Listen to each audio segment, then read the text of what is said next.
So the topic of this new chapter, which we're gonna finish today, is the electronic structure of atoms. We'll talk a little bit about periodic trends, but the main topic of the chapter is to look at where electrons are in an atom. So that's what electronic means. The electrons are the components of an atom that play a crucial role in reactivity. They are the ones who make sodium combined with chlorine. It's not the protons, it's not the neutrons. The protons are the identity of the atom. The neutrons are just, stability, a little bit of weight, but no reactivity.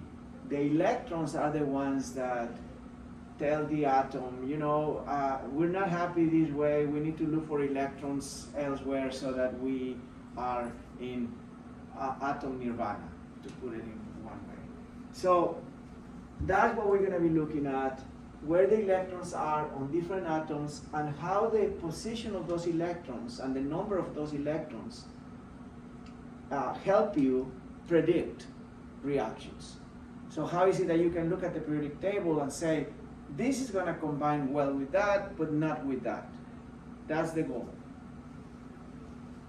Now, it turns out that electrons are weird, and this chapter is, by definition, a little bit of a strange thinking that requires a little bit of background on something that may at first appear to be not really part of chemistry. This almost looks like physics, but it is chemistry, and let me very briefly try to tell you why.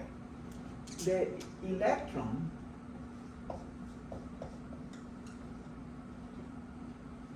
has a very strange behavior. Sometimes it feels like it wants to act as being heavy, having mass. Remember, we said earlier that electrons are so light that when we count the mass of the atom, we don't count the electron's contribution. We basically say the electrons are weightless.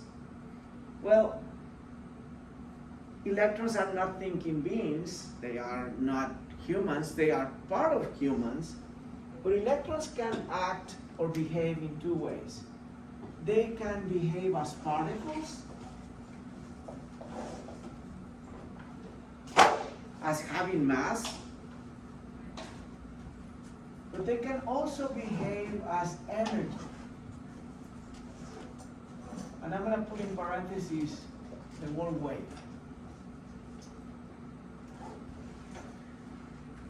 So right now we're seeing the behavior of electrons as waves because we see actually light coming out of these lamps. Those are actually something called photons. And I'll give you an idea as what a photon is in a few minutes.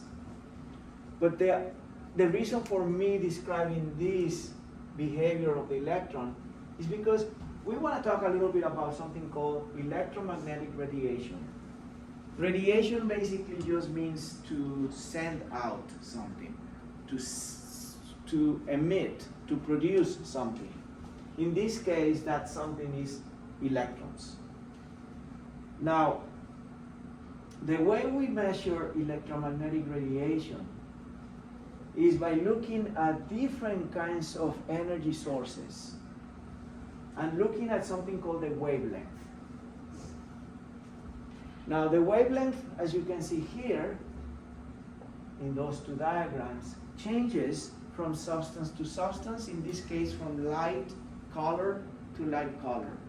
So, red light has a certain wave shape, blue light has a different wave shape. On Monday I made the example of a rough sea versus a calm sea. So when you have these rough seas, you have waves that come really fast. They have short wavelengths. When you have a calm sea, you have these wavelengths that are bigger. They come more slowly. Well, that actually has repercussions. It turns out that these closer to each other wavelengths, the ones that are the rough seas, are part of energy forms that are more penetrating, more damaging. They have more energy, if you will, per unit of mass or of matter. And we can look at that in a broader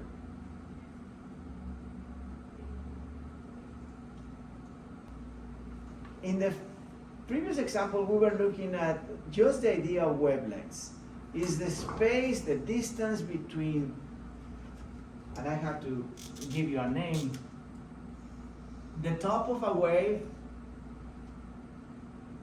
and the top of the next wave. So this has a name, wavelength.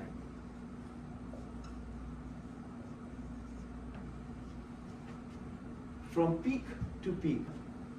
Now, the wavelength uses a shorthand notation from the Greek alphabet of a letter which is equivalent to the letter L, as in Lewis, and it's called lambda.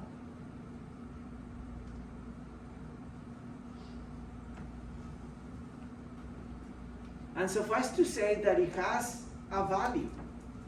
For different forms of energy or for different forms of radiation, it has a different value. The value is typically written in nanometers. Now, it says here meters just because it's the standard measure of length.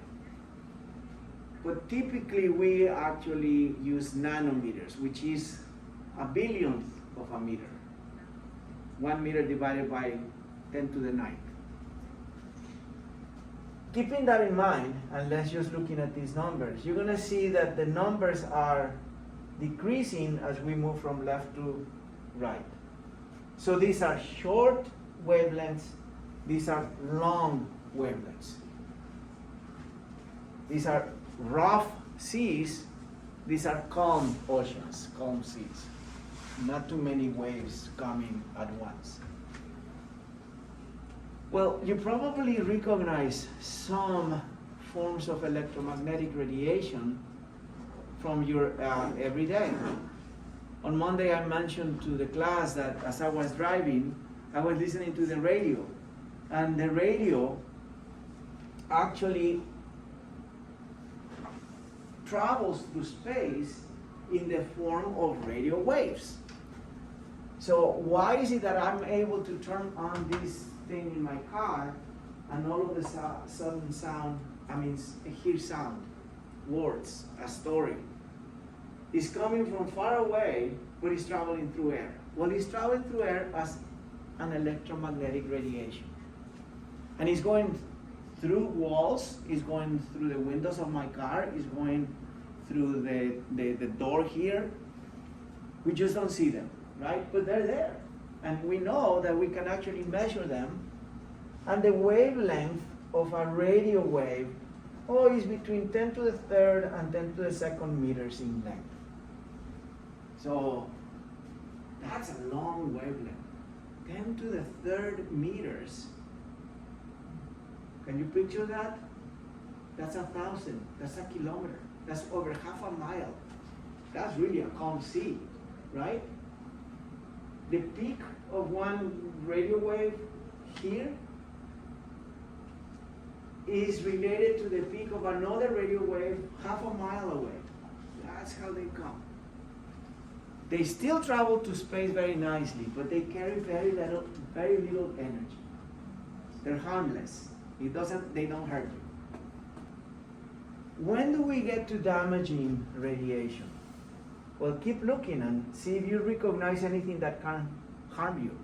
Is there anything in there that you need to protect yourself against or from? Do you see anything on the top of this diagram that you would not like to be exposed to? The sun. The sun is one, and it comes not too far after pretty far after the cell phone. This light right here is emitting radiation in a very, very short wavelength compared to cell phones and radio waves. It's still not very damaging. However, once you move out of the visible range, you get into this thing called the ultraviolet range. That's where the sun becomes dangerous. Because the sun is not only this visible light, it's also composed of ultraviolet light. In fact, it also has gamma rays. But they come from so far away that very few reach Earth. So we don't have to worry about gamma rays from the sun. We do have to worry about UV rays from the sun. So yes, you need protection. Why? Because they have very short wavelengths, and very short wavelengths are very penetrating, and they carry a lot of energy. So I'll explain to you how that works when we start talking about the atoms and the electrons. Shorter and shorter wavelengths. What's after that? Look at that, X-rays. I mean, you don't want to have 50 X-rays a year, right? If you get an X-ray here and there, it's okay. When you go to the dentist and they take X-rays, the technician either protects himself or herself with some sort of an apron covered with lead, or they leave the room, or they stand behind a shield. So those are very powerful electromagnetic radiation, very short wavelength. Now, if you look at this graph also has an indication of the energy. Low energy, high energy. So the higher the energy, the more damaging those electromagnetic radiation sources are. Is that these guys have a lot more energy packed than this on the left. So essentially, that's all you need to know about the electromagnetic spectrum. There are some mentions, and in fact, there's a couple of questions in the homework that talk about this equation. Let me just very briefly mention it to you. So we're going to talk about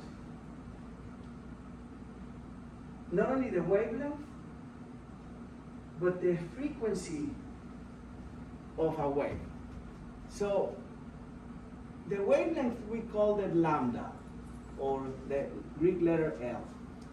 The frequency is simply related to lambda as the reciprocal. You're not going to have to do too many problems, one problem with this, but it's a reciprocal. And the symbol that we use is called mu, which is a Greek letter also. I write it like a little V. Here it doesn't show the little tail, but that's what I write it like. Now, this is more important than this. I'm going to put that equation just so that I can explain to you what the C means. So it is also true that C equals lambda times mu. So in other words, that times that.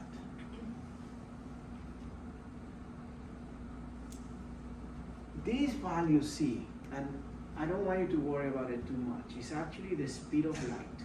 It's how fast light travels. And it turns out that if you multiply the value of a frequency times the value of a wavelength, they should always be equal to the speed of light. But I think it's more important for you to understand the reciprocal relationship. Whenever you see something like this, it means that the larger this is, the smaller that is. Or the larger this is, the smaller this is. You can prove it to yourselves. You know, if this is 100, the frequency is going to be 1 divided by 100. If this is 100, the lambda is going to be 1 divided by 100. So they're reciprocal. And you can actually see that here in these values. 10 to the fourth, actually they're not showing the, per second. 10 to the fifth, 10 to the fourth, this should be actually negative. They left the signs out for some reason. But the point is that they're reciprocal. So the longer the wavelength, the shorter the frequency. The longer the frequency, the longer the wavelength. And is related to frequency. So very short wavelengths have a very high frequency. They're inverse. Don't try to calculate them just they are reverse. They're inverse. I'm trying to think of a good example from everyday life. But if I come up with something, I'll let you know. They're simply reciprocal. Or, a better word, inversely proportional.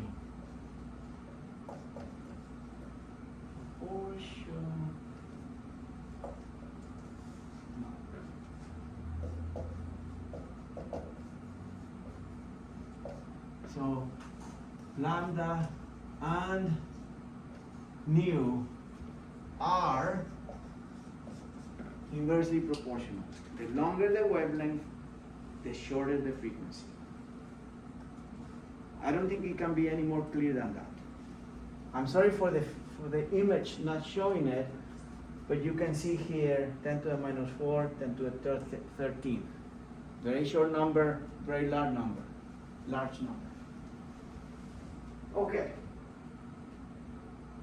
Now, I think that's all we need for this electromagnetic radiation spectrum discussion. And remember that these PowerPoint presentations are available for you to download if you want to look at them in more detail. But let's just move on and talk about, I need to mention this to you just because I did talk about it on Monday. Are you guys aware of this syndrome called SAD in winter? Seasonal affective disorder. The winter blues, if you will. So, in places like Massachusetts, during winter, the days get shorter and shorter, right? Because of that, you get less and less exposure to light, sunlight, than you do in the summer. People who live in the equator, like in the middle of planet Earth, say some countries in Africa, some countries in South America, Central America, they don't get this winter effect of the days getting shorter and shorter and shorter.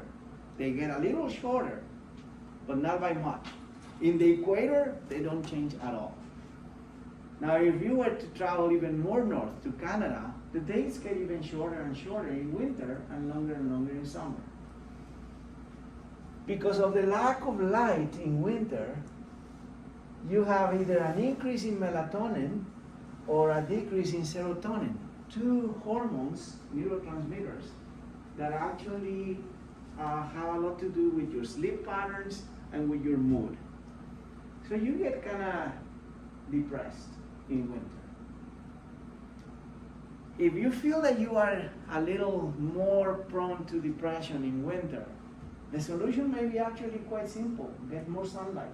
During the day, go out. If you cannot do that, these things, I used to know them as happy lights. You buy these bright lights, they're not expensive. You probably can buy one at Amazon for $20. You put them on your desk, you turn them on for 20 minutes, and you get this nice dose of light that prevents SAD from setting in. Okay.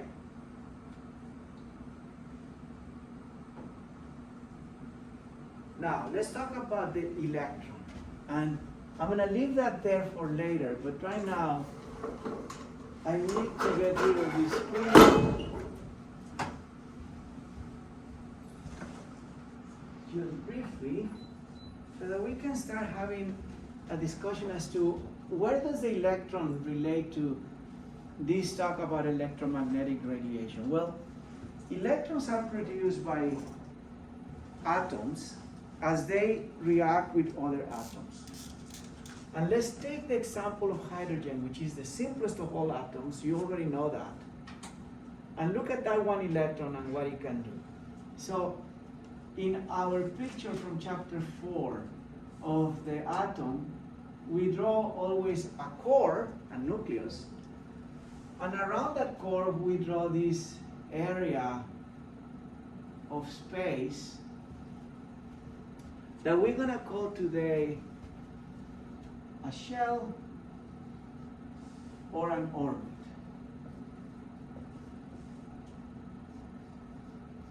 Orbit, orbital, one thing. Let me make it a little more clear.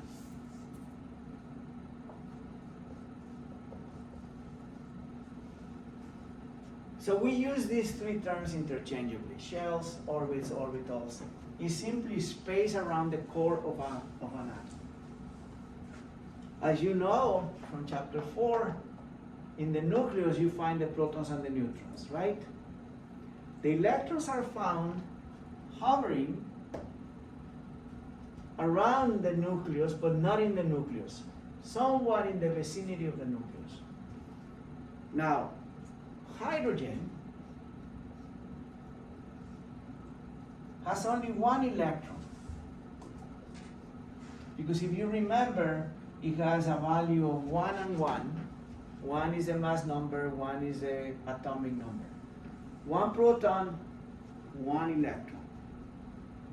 Well, the 1 electron of hydrogen can be found there, or maybe it can be found there, or maybe it can be found there. It's moving.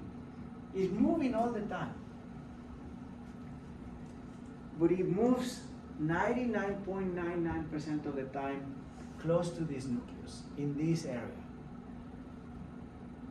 It's not improbable, it's not impossible for that electron to be over here, far away from the nucleus.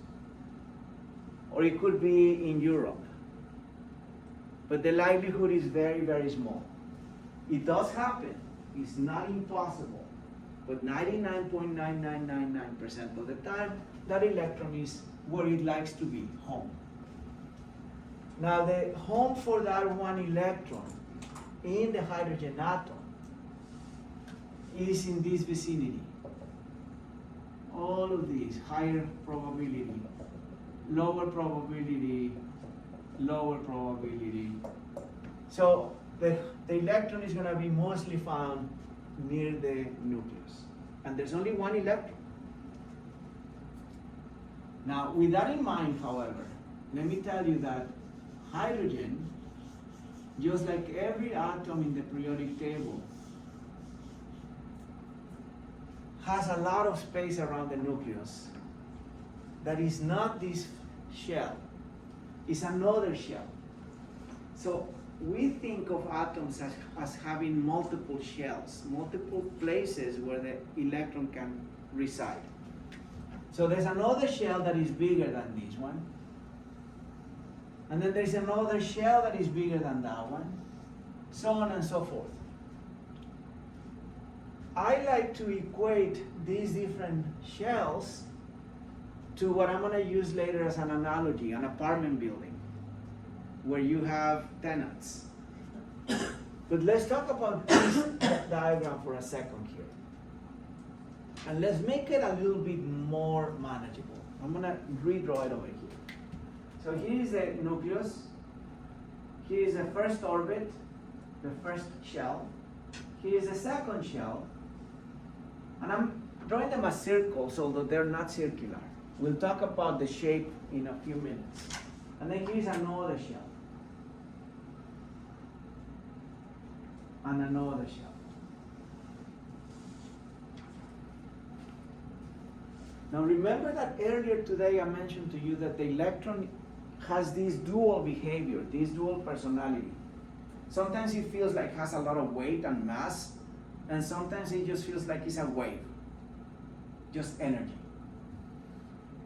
When it has a little bit of mass, let's, for this imaginary experiment, think of the electron for hydrogen being here. So there is an electron, a single electron of hydrogen on the first orbit, the one closer to the nucleus. Are you still with me? Because this is gonna get wacky. Now it turns out that electrons, although they can be anywhere in space, they tend to stay most of the time in very fixed spaces. Imagine a ground floor, or the ground right here, and then a ladder, or a staircase rather, that goes up like that. Okay? Right here is ground level, ground floor. The electron that I have here in this diagram is like here. This is the place where it wants to be, lowest possible energy. Okay? There's not much energy on the ground floor. Now, if I use an external source of energy to push this electron out of that first floor to a higher floor, this is what happens. This guy jumps, and he can jump here, or if I put more energy, he can jump here, or if I put even more energy, he can jump all the way over there. But it jumps in single steps, not in discrete steps. In other words, it can only be here. You cannot be halfway between the ground floor and the first floor. It has to hop all the way to the first floor, or hop all the way to the second floor. Here comes the crucial part of this explanation. You're probably saying, my professor is going wacko. That makes absolutely no sense. There's of no use what he's saying. Well, here comes where is a little bit of use, I think.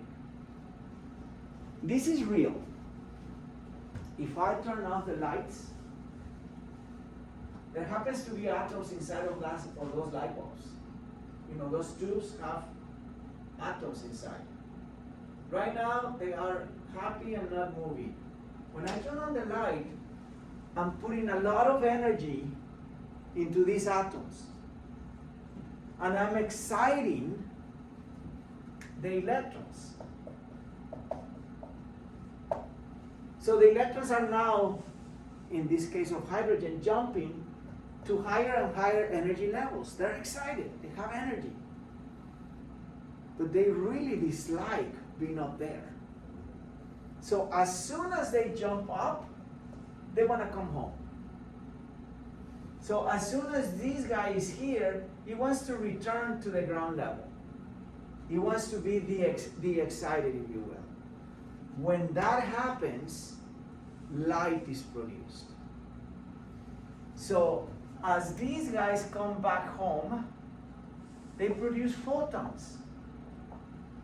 Photons are like light. For the purposes of this course, that's exactly what you should think of. So this white light that you see there is just a bunch of photons that are coming out because these electrons are going back home. But it's a vicious cycle. As long as I have electricity flowing through the tubes, flowing through the light bulbs, the electrons are going to be pushed up and they want to come home. And then I'm going to keep pushing them with more electricity and they want to be coming home. So this light that you see is these photons being produced as the electrons come back down. You can actually see that in something called the atomic spectra of an atom. So I'll show you a couple of atomic spectra so that you have a better visual idea. This is for real.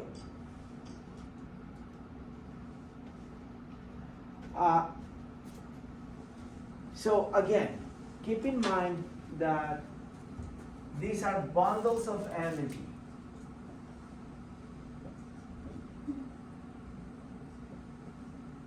The photons, packs of energy, that when they come back to ground level, produce light.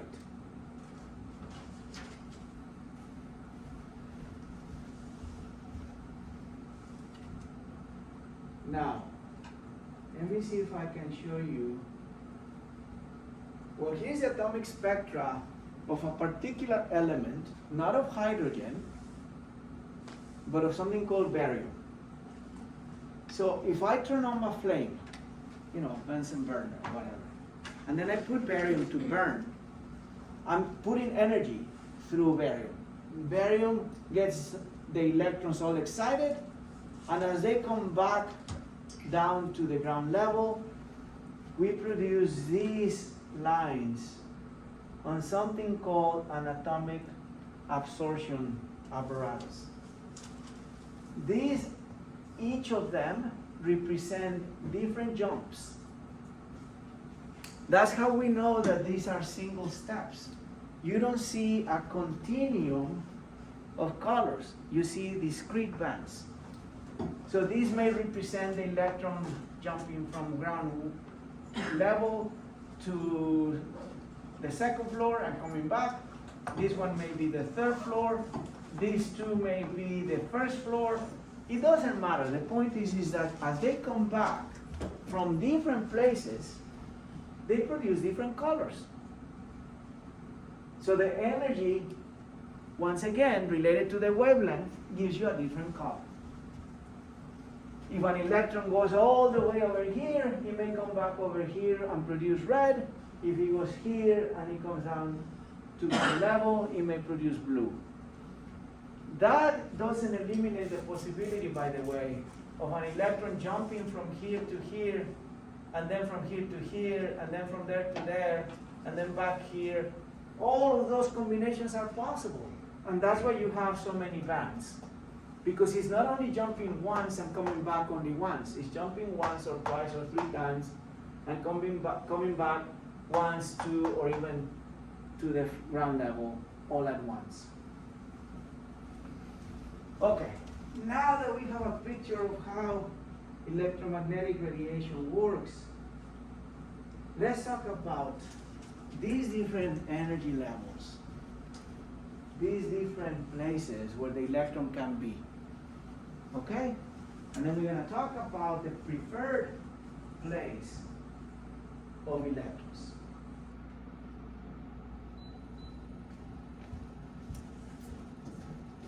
Let me use a new diagram to talk about the core of this lecture is going to be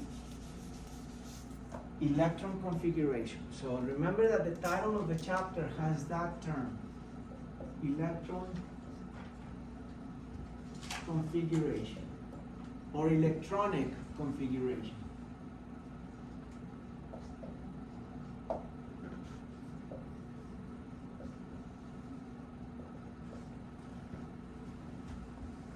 That's a fancy title. It really means the following: the home of electrons. Where do electrons live in an atom?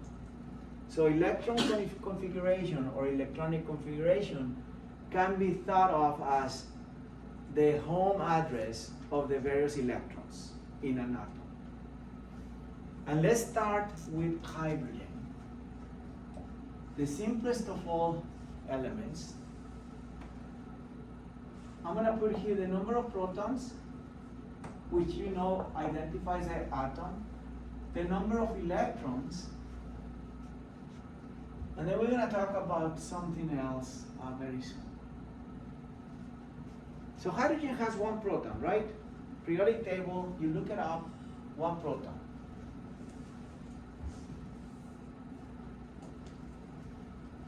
for this discussion, if there's one proton, there's one electron. No brainer. One proton, one electron.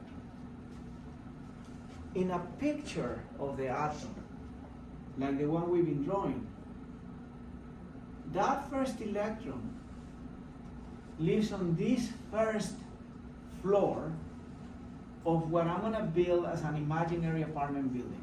So that electron is right here. And we're going to talk about the address. I have to look it up. Okay. Address of the electron. So we're going to build a little table here. This location right here on the atom has a particular name. It's called the first floor. So number one, all ones, with something called the S subshell, which we're going to call it this S apartment. So, let me start building that strange home of the electrons using my, it's probably a poor analogy, but it helps me, I hope it helps you understand where the electrons live. So this is the ground. This is the first floor of this building that we're gonna put together, called the electron configuration. And the one electron of hydrogen lives in this first apartment. The first floor, we're gonna call it first floor, has only one apartment. There's no more apartments on the first floor. So it's a strange building. And that first floor, the shape of the apartment, the type of apartment, has a name. It's called the S type of apartment. It's just the studio apartment, if you will.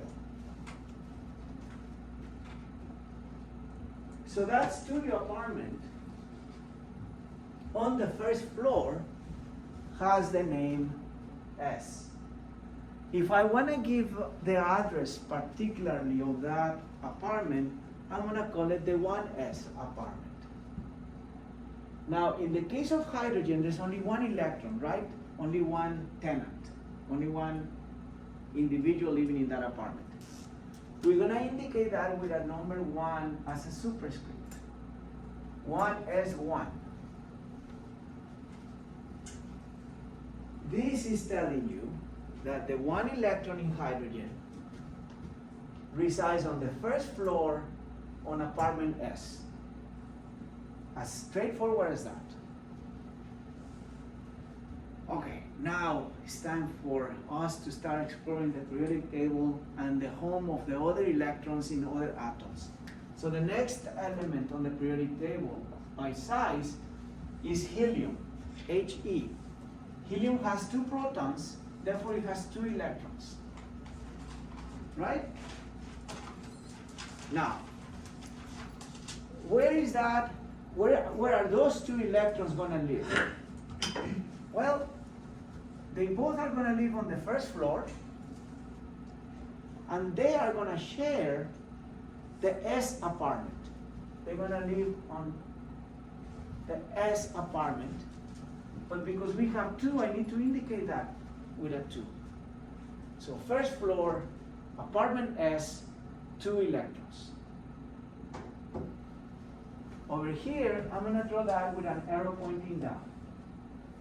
Just so that you know that there are 2 different electrons. One likes to sleep with the head towards the window. The other one likes to sleep with the feet towards the window. So they sleep, in opposite directions. They're sharing that one apartment. Maybe they're sharing one bed, I have no idea.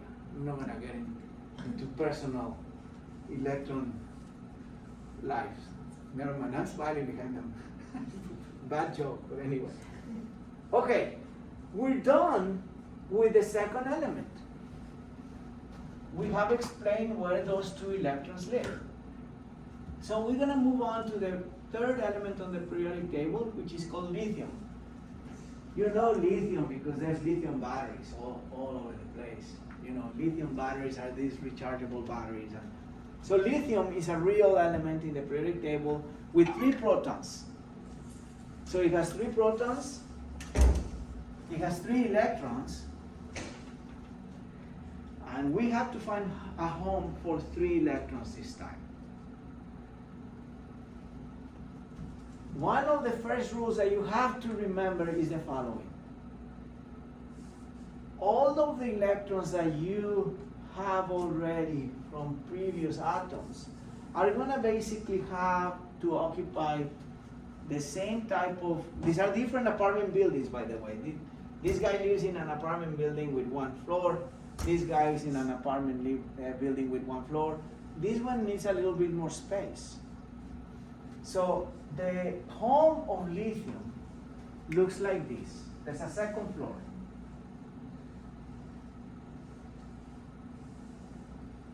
And the second floor of the apartment building where lithium lives is a little bit bigger. The second floor has 4 apartments, not only 1. It has 1, 2, 3, 4 apartments. Okay? It turns out that that second floor, the first apartment is also the same shape of the apartment on the first floor. It's called an S type of apartment, a studio if you will again. The other 3 apartments are slightly different. They're about the same size, but the shape is different. Because the shape is different, the arrangement of where the, where the windows are, where the kitchen is, where the bathroom is different, we need to give it a different name. So these ones are called P. And all 3 are P's. I mean, obviously they're different because there's 3 different apartments. To distinguish them, we could actually call them P1, P2, or P3, or actually what they say in real chemistry, Px, Py, and Pc. But we're not gonna go there. We're just gonna call them P. And that's the second floor. Second floor. Now, lithium has 3 electrons, so we need to give them a home. The first 2 electrons are going to live on the first floor, just as before, but it turns out that there's no more room on the first floor on the S apartment. So this is another rule that you have to remember. Every apartment in this building has room only for 2 electrons. You cannot have more than 2 electrons per apartment, per subshell. So if the first floor with the apartment S has already 2 electrons, the third electron of lithium has to move to the second floor. And there's another rule. That electron has to live in the S apartment, not in a P apartment. It has no choice. The owner of the apartment building says, you're gonna have to live in S. No way of you going to P. So that 1 electron is gonna go here. How do we write this down? Well, we're now on the second floor, right? So we need to indicate that, second floor. What apartment are we filling? We have an apartment of the type S with only 1 electron. Right? It should start making sense. So, there's a lot of things to memorize, but the good news is that you can always look them up. And then the periodic table is going to help you tremendously to find addresses very quickly. So this is the home address of the 3 electrons of lithium. 1s2, 2s1. What's the next element on the periodic table? So I have my periodic table here printed because it's kind of hard to go back and forth with the computer. So I see that Be, beryllium, is the next one. So I'm going to put just here beryllium. You don't have to know that Be stands for beryllium, but you do have to, for the purposes of this discussion, know that it has 4 protons, 4 electrons. So let's find a home for those 4 electrons. Remember one rule that I just mentioned to you. Every apartment can fit 2 electrons. Okay? There's only room for 2 per apartment. So, very quickly now you know that the first 2 electrons have to live on the first floor, and the next 2 electrons are going to live on the second floor, apartment S2. So if you start adding these numbers of the superscripts, 2 plus 2, 4, that's this number of electrons. Over here, I will write it as another arrow, this time pointing down, because again, they like to sleep facing away from each other.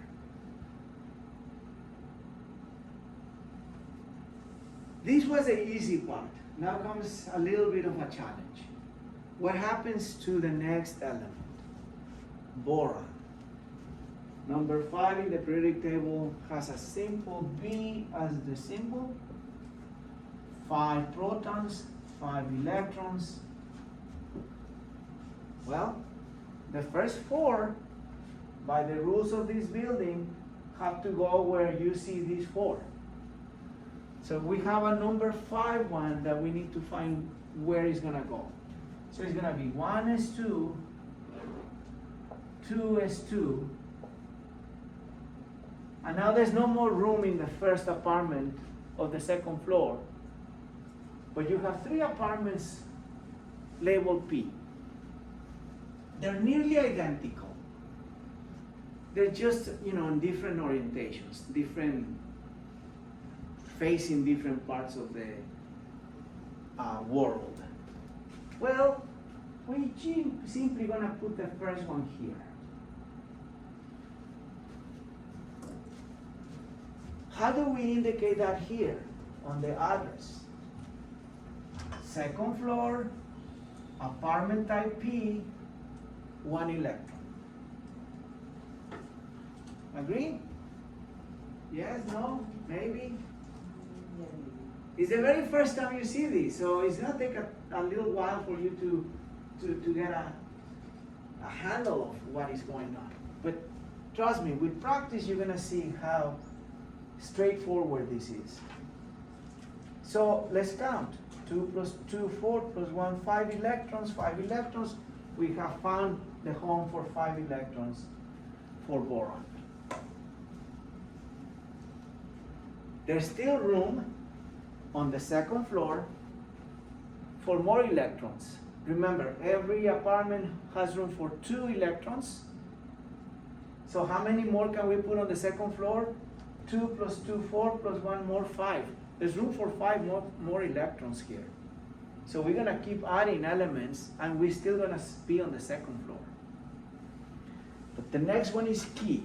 This one you have to remember because it's one of those wacky rules that are not intuitive. I mean, they make a little bit of sense, but not much. So you just have to accept it.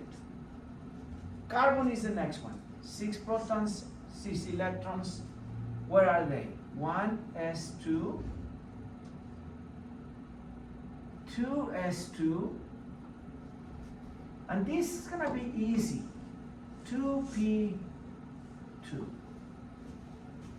Right?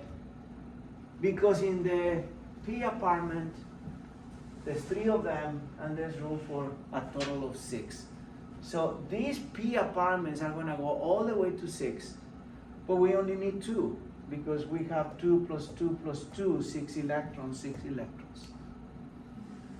The tricky part is, okay, so I've been putting them in pairs, as I start adding electrons. But instead of doing this, please don't write it down. Instead of putting the electron here, the next one, number 6, I'm gonna have to obey another rule of this apartment building that tells me for the P apartments and any apartments after P, you have to spread them on different rooms before you couple them, before you pair them. So the next electron cannot go here, it has to go here. We don't know that from this drawing, by the way. This doesn't show you that. But this one, which is sometimes useful, does show you that. Okay? I'm going to erase hydrogen and put the next one. And I want you to predict the address of the next one. Now that you begin to see a pattern, so the next one is actually nitrogen.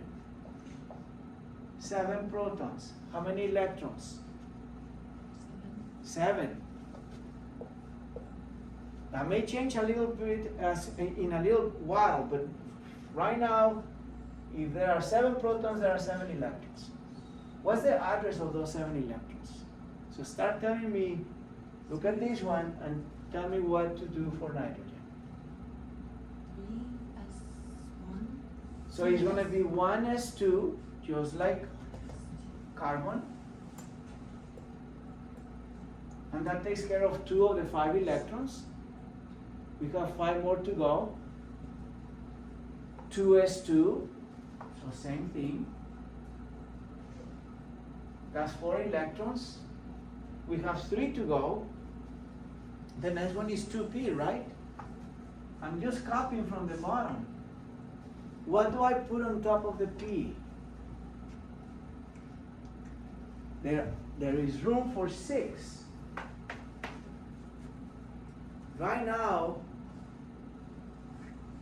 I have less than 6 that can go here, right? So, I'm just gonna write 2p3. Because you can take p up to 6, and you only need 3 to get to 7. Count them. 2 plus 2, 4. How many away from 7 is 4? 3. So we put a 3. That's it. Over here, we follow the rule that I mentioned earlier. I had to spread them to the next floor. Now let's erase helium and put the next one on the periodic table. I have to look it up. Oxygen, I should have known that.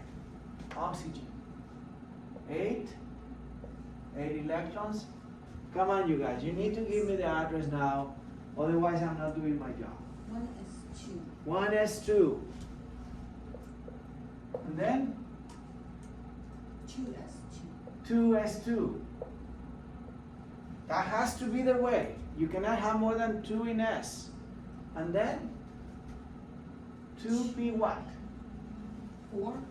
Yes. 2p4. Why 4? Well, because 4 is the number of electrons that we still need to give at home after giving 4 electrons at home. 2 plus 2, 4. How many more electrons so that we get to 8? 4 more. Where can they live? On the P apartment, because the P apartments, there's 3 of them and there's a total of 6 spaces there. So we put 4 on the P. If I keep drawing this, I will put the number 8 there. If you count the arrows, we have 8 arrows. 1, 2, 3, 4, 5, 6, 7, 8. Okay. Let's move to the next one. The next one is fluorine. And we're only adding 1 proton at a time, so fluorine is going to be 9 with 9 electrons. What would be the address of those 9 electrons? You're getting good at it, so just tell me. 1s2. 1s2, 2s2. 2s2, 2p5. 2p5 indeed. 2p5. Because we have a grand total of 9 electrons. These first 2 apartments gave a home to only 4. We need 5 more. They all can fit in P. No problem, we put them there. So here comes the last one, somewhat easy, before we have to do something else. And that one is called neon. So neon. 10 and 10 electrons. 10 protons, 10 electrons. So you're on a roll, you guys. What is the address of the 10 electrons in neon? 1s2, 1s2, 2s2, 2s2, and then 2p6. exactly, 2p6. 6 plus 2, 8 plus 2, 10, 10 electrons. That's the home of all the electrons in neon. So we have gotten to neon, and here goes a little bit of a curve. Not a big curve. There's no more room on the second floor. That's it. That's the way atoms are. So this apartment building has no more room here. We need to build a 3rd floor. So 1s only. There's no more. Good news. There's always only 3 P apartments. So there's gonna be 3 P's. 1, 2, and 3. These are all P's. Just as the second floor. The 3rd floor, however, has a 3rd type of apartment, different from S apartments, different from P apartments, and of course we have to give it a different name. We're just gonna call him D, as in David. And there's 5 of them, not 3, not 1, but 5. 1, 2, 3, 4, 5. Boy, I made them look really big, but they're not any bigger. They can only hold 2 electrons. 1, 2, 3, 1, 2, 3, 4, 1, 2, 3, 4, 5. And these are called Ds.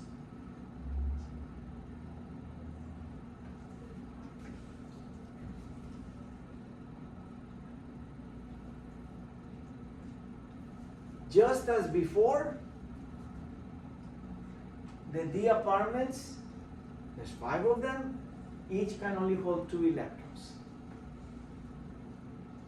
So it turns out that there's gonna be room for 10 electrons on the D type of apartments. That's a lot of electrons.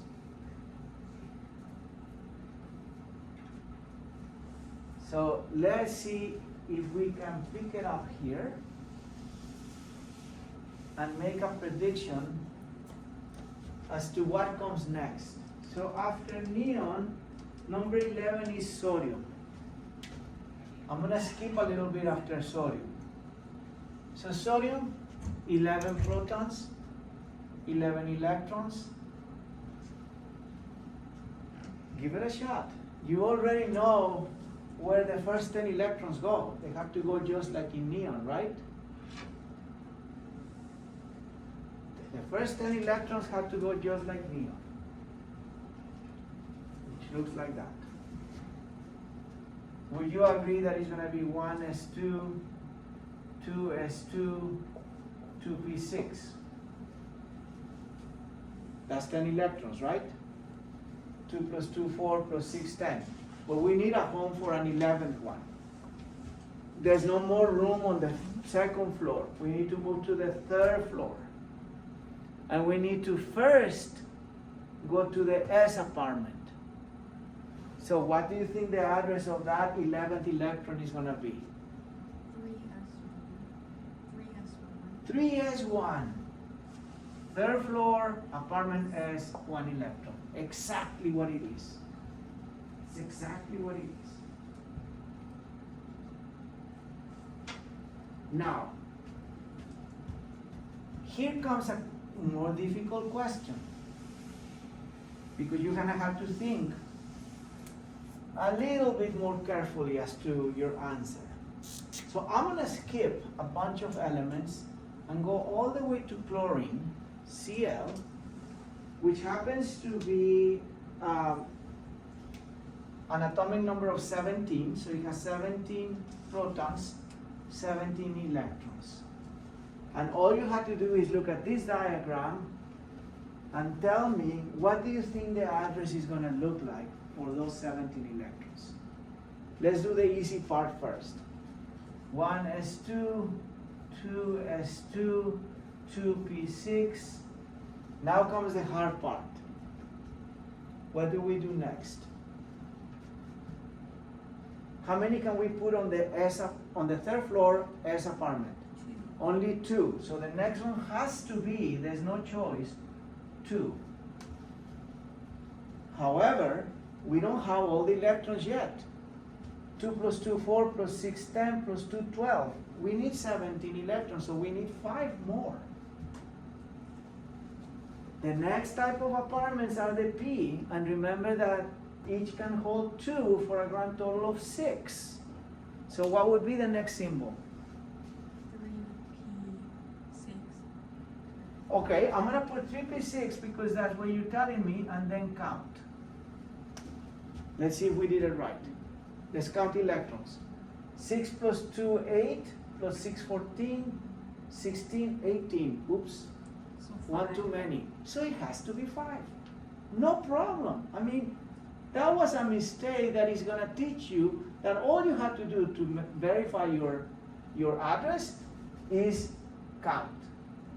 And if the number that you count is not 17, then either you added too many or too few. In this case, it was 1 too many, and it is indeed 3p5. Thank you. That's it. Over here in this diagram, it would look like this. Like that, and like that, and like that, and like that, and like that, and like that, and then like that. And if you count all of those arrows, we have 17 arrows. Now, we can keep going, right? And we can make predictions. The next 2 electrons, if I were to have something with 19 electrons, would have to go 1 here and then 1 into D. So whatever has 19 electrons, which is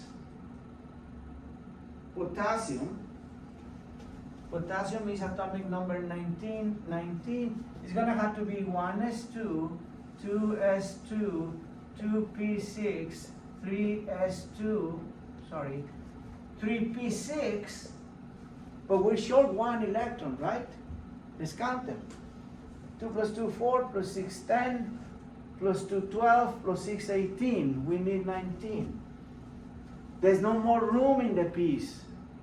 The next apartment is a D, and it's on the 3rd floor. Yes? So how many photons can apartment D have? How many electrons? Electrons are- A grand total of 10, because each D, there's 5 of them, 1, 2, 3, 4, 5. Each D can have 2, but there's 5 of them, a grand total of 10. So in other words, you can have up to 3d10. But we don't need 10 electrons, we only need 1 more. So it's gonna be what? 3D1? 3d1, indeed, that's it. It's not rocket science, it's actually, now, here comes the bad news. And it's just a little bit of bad news. Not everything goes as smoothly as I wrote here. In other words, the rules of this apartment building are a little strange. But all you have to do is look for a guide. And then you just do the arithmetic. You just count electrons to get to the right number of electrons. So let me show you what the bad news are. I mean bad news because it makes something that was making perfect sense a little not too sensible. On actually last night I added two files that I think are going to be handy for this chapter, and I put them on their lecture materials. So if you go to this folder, lecture materials,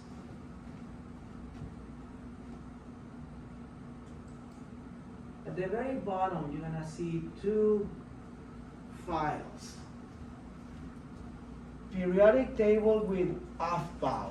This is a German word that is going to explain how these apartment building rules are a little wacky.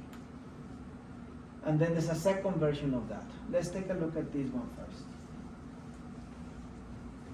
So this is a periodic table that I found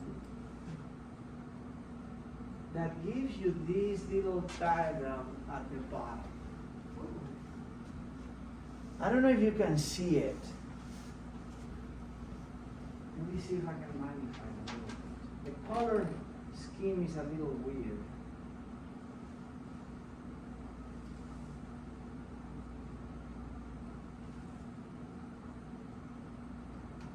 But it basically tells you the order in which you're going to place electrons on the different floors and on the different apartments. And it starts with 1s. Okay? Just as we did, it starts with 1s. If you follow this arrow, it tells you that then you go to 2s. So far so good, that's what we were doing. If you follow this arrow, then you go to 2p. That's what we did. If you follow this arrow, then you go to 3s. That's what we did. If you follow this arrow, then you go to 3p. That's what we did. Here's where we made a mistake. So for potassium is a little different. From 3p, you don't go to 3d. That one you leave for later. From 3p, you go to 4s. So in other words, I need to put the fourth floor, which is even bigger, and here is the fourth floor, the S apartment, and instead of first putting one here, we're not going to put it there, we're going to put it here. And it doesn't make any sense, but that's the way it has been shown to happen. Apparently the reason is that the energy of this orbital, of this apartment, is lower than this one. This is a little bit higher energy. So this is a really weird building. These are a little bit higher. They're not really, I mean, they're on the third floor, but they're higher than the 4S on the fourth floor. Weird. You just have to follow this rule. There's no two ways about it. So, if you just follow the arrows when you're filling electrons, you are going to be able to fill them in the right order. So after 2p, you go to 3s. After 3s, you go to 3p. After 3p, you would think that you go to 3d, but you don't. You go to 4s, and then finally you go to 3d. Then 4p, and then instead of 4d, you go to 5s. So you keep skipping up and down. Just follow this diagram. The second file is probably a little bit better. I mean, it's okay. Different ways of looking at the same thing. But I always like to give myself options.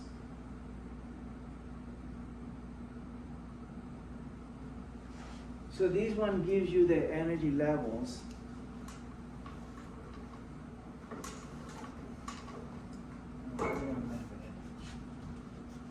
You do these guys, and then you do these guys, and then you go here, and then you skip, and then you go back. Oh, That makes sense? Wait, So these right here are the S's. Let me see if I can show you the top of the side now. It got cut off. At the very top of these are the S's, these are the D's, these on the right are these are the P's, these are the D's, and these are the F's. Let me show you with the periodic table a better way of deciphering this. So let's take a look at a periodic table.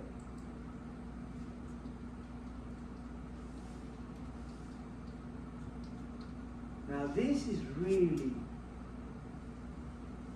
like hitting a home run, at least in my opinion.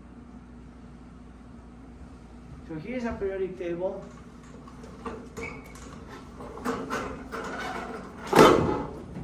I'm gonna have to erase some of this stuff because it's getting in the way, but we may have to redraw them.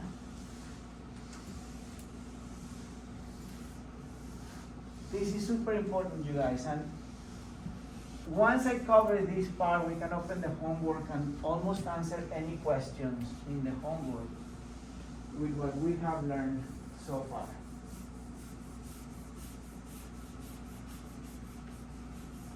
So the periodic table actually helps you make predictions as to what is going to be the electron configuration, at least roughly speaking, of different elements. If you remember, we said that the periodic table has columns. We call them groups, chapter 4. And they have rows, which are called periods. Okay?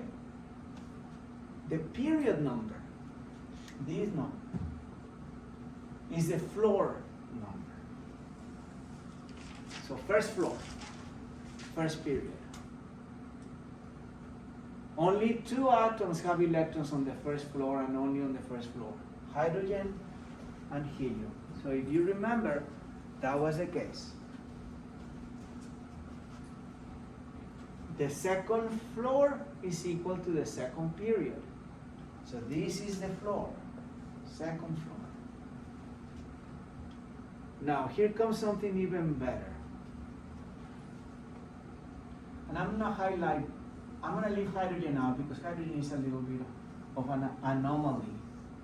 But I'm highlighting this block.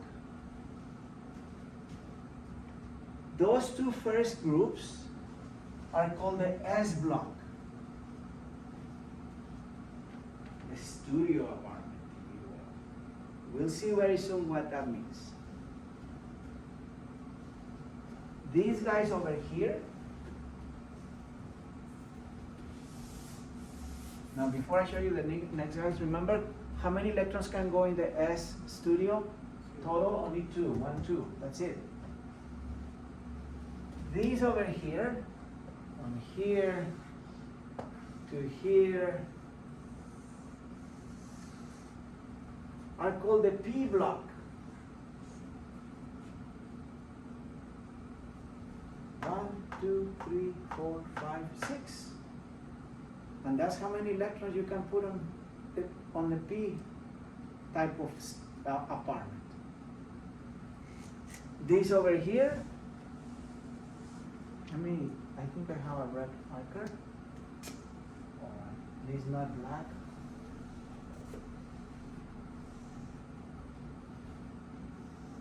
It's called the D block. And how many columns are in that D block? 1, 2, 3, 4, 5, 6, 7, 8, 9, 10. How do we use that? Okay, let's take a look at 2 examples. And let's pick sodium and let's pick chlorine because they're on the same floor. So I'm going to put the electron configuration of sodium here and then the electron configuration of chlorine here. We already had them before, but let's write them down again. So 11 electrons for sodium. 1s2, 2s2, 2p6, 3s1. Will you agree with that? We're not in trouble yet with the weird off-bar rule. We don't have to take a look at that diagram that I had there before. 2 plus 2, 4 plus 6, 10 plus 1, 11. That's 11 electrons. Chlorine is 17. 1s2, 2s2, 2p6, 3s2, 3p5.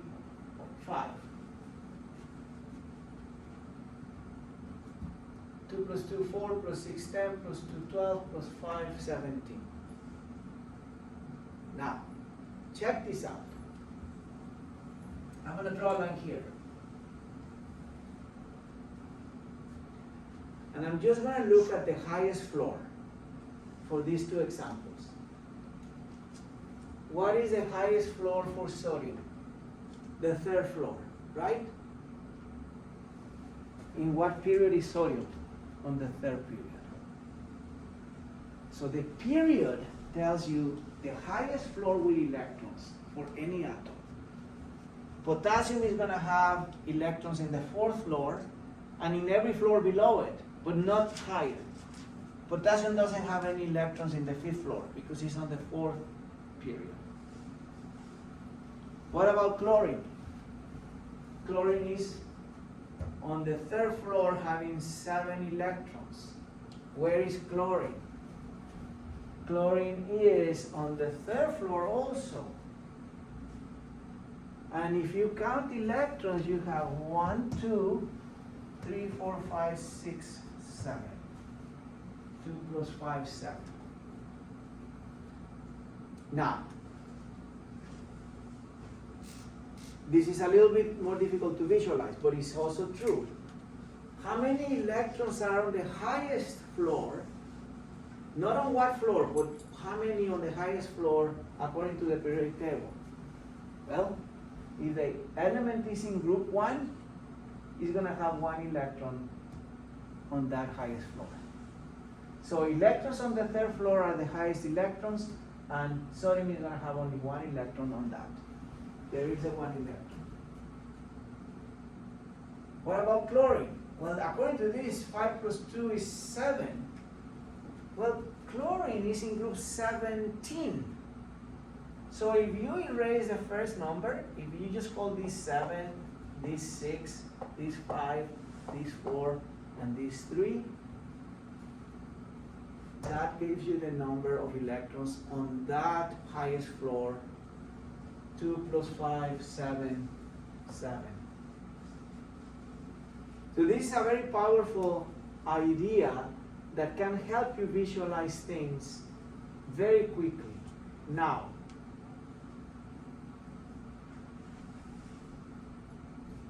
there's a way of drawing this a little bit simpler than all of these numbers. This floor, the highest floor with electrons, has a special name. That floor is going to be called the valence floor or shell. Valence shell. So the valence shell is the highest floor, the highest shell with electrons. Yes? I missed something. The valence shell is what? Is the highest floor with electrons. The valence shell is not, so this is shell 1, floor 1. Shell 2, floor 2. Third shell. These guys have electrons, but they're filled up. These guys have electrons, but they're filled up. This is the highest level with electrons, and they may be filled up or not filled up, but there's no higher electrons. So this is the top floor with electrons, with occupancy. Does that make sense? Is the highest floor with occupancy. Any floors above that have empty rooms. So the valence shell is the higher most floor with electrons. I feel like I'm repeating myself over and over, saying the same thing. So can somebody help me out with that? So does that mean like, the atomic number 4, whatever BE is, does that mean the valence shell is different? Yes, the Because it's valence only shell a of this 2s2? guy is gonna be 2. Right, okay, that makes sense. So the valence shell is equal always to the period. Is the floor with electrons at the very top with no more electrons above them? Just exactly what it means, Amanda. So beryllium is gonna have no electrons on the 3rd floor, only on the 2nd floor. So the valence shell of beryllium is gonna be 2. Okay? Now, why is that important? Why am I spending energy in explaining to you the valence shell? Because that's what tells you if an atom is going to be happy or unhappy. The electrons inside, these electrons on the lower ground levels, on the lower floors, don't matter. It's the guys that are on the top floor that matter. The valence shell electrons are the ones that tell you whether an electron is happy or not. And what do I mean by happy? Well, here we go.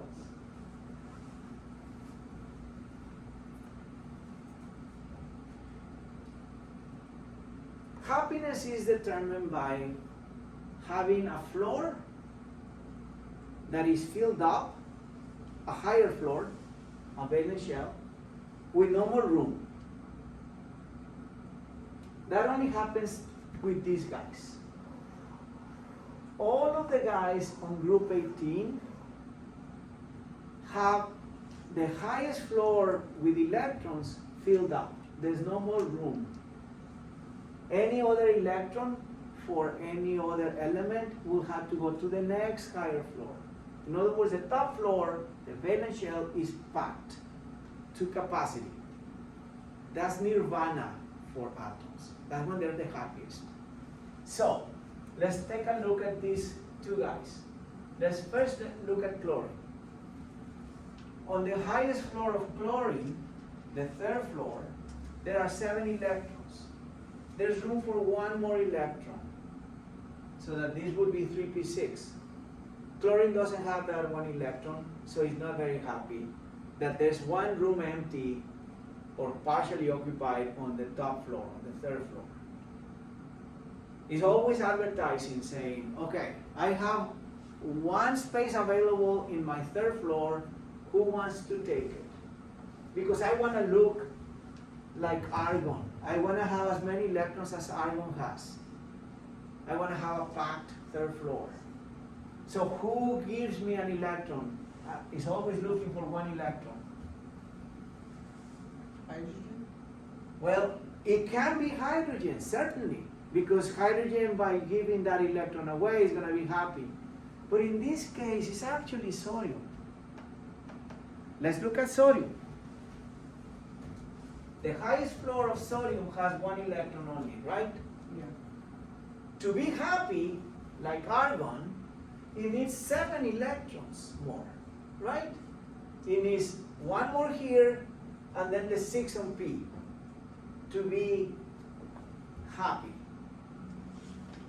Well, finding 7 electrons is going to be rather tough. It's a lot easier to give this one away. In this case, it's going to give it away to chlorine. The problem is that now the top floor of sodium, which was the 3rd floor, There's only 2 now? has no electrons, so you move now down to the next higher level, which is the 2, and that one is filled up. So it's happy. Now sodium doesn't look like argon, it looks like neon, but it's the one that it wants to look like. All atoms in the periodic table want to look like one of these guys. And they're going to look like one of these guys by either giving electrons away, or picking up electrons, or doing something later that we're going to talk about called sharing electrons. Chlorine is going to be accepting electrons from other atoms. Sodium is going to be giving electrons to other atoms, so that they are in nirvana, happy as the elements on the last state, on the last group. Now let's make this a little bit simpler.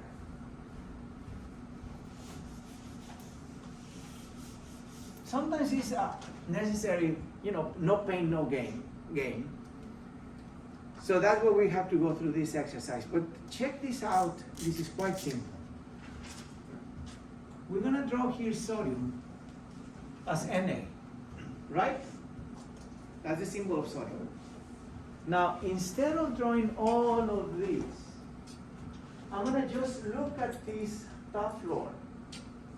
And I'm not even going to write the address, because I know that the address is the third floor with 1 electron from the periodic table.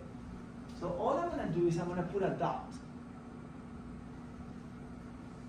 That dot is telling you that sodium has 1 electron on the highest floor. This is called the electron dot structure.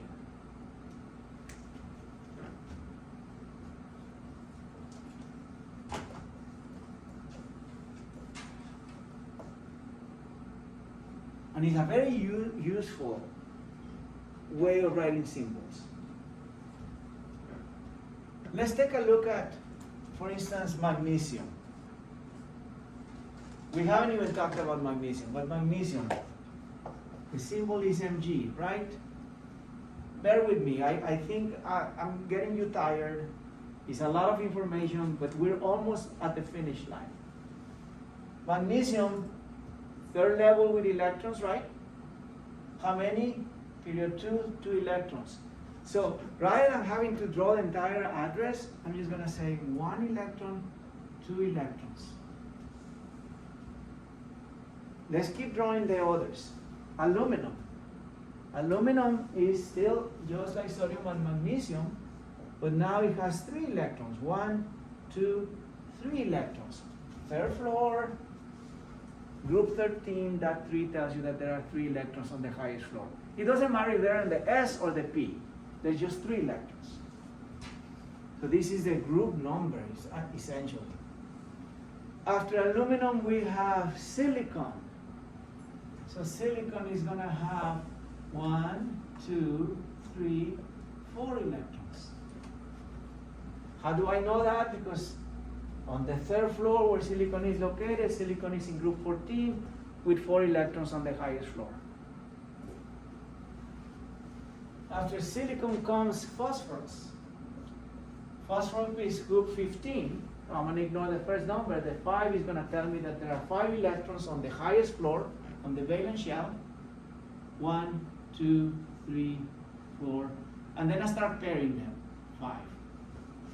You can have up to 2 per side of the symbol. For a grand total of, guess what? 8. You'll see. After phosphorus comes what? Sulfur. So sulfur, group 16, 6 electrons. 1, 2, 3, 4, 5, 6 electrons. After sulfur comes chlorine. Chlorine. Group 17, 7 electrons. 1, 2, 3, 4, 5, 6, 7. I mean, I'm not making it up. There they are. 2 plus 5, 7. Valence shell. Third floor. 7 electrons. We have 1 to go to finish that third floor. Argon. Argon, group 18, 8 electrons. Oh, it says this is a test on the screen. 1, 2, 3, 4, 5, 6, 7, 8. Is it a fire alarm? Oh, this is a test.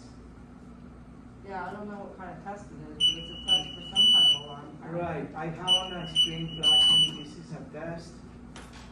Are we supposed to follow suit? I just dismissed it. I think it was just that, just a test.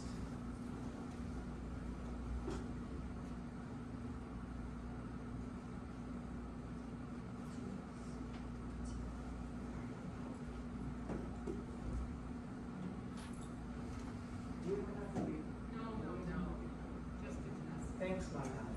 Just a test. Okay. So there is argon, 8 dots for the 8 electrons. Now, please listen carefully. This has a name. This group of 8 electrons, which is nirvana, is what all atoms want to have, is called an octet.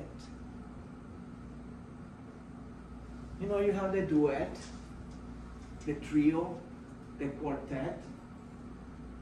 Octet means 8, right? Perhaps in Portuguese it's very similar to the name in Spanish of ocho, which is 8. So that's where it comes from. Octave, 8. So in chemistry, there is this rule that tells you all atoms want to have an octet. It's called the octet rule. If they don't, they're not happy. They're unstable, and they're always looking for ways of having an octet.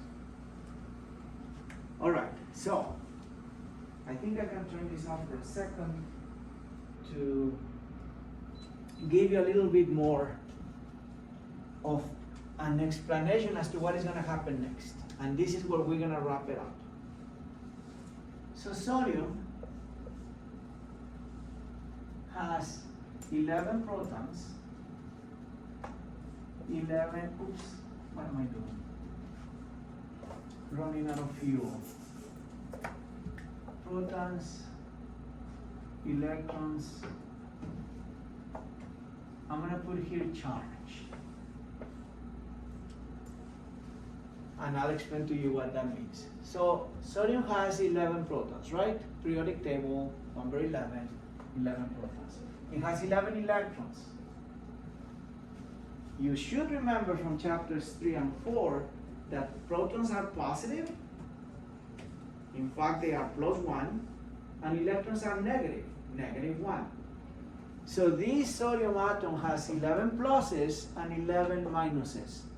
If I add the two together, what do I get? 0. 0, right?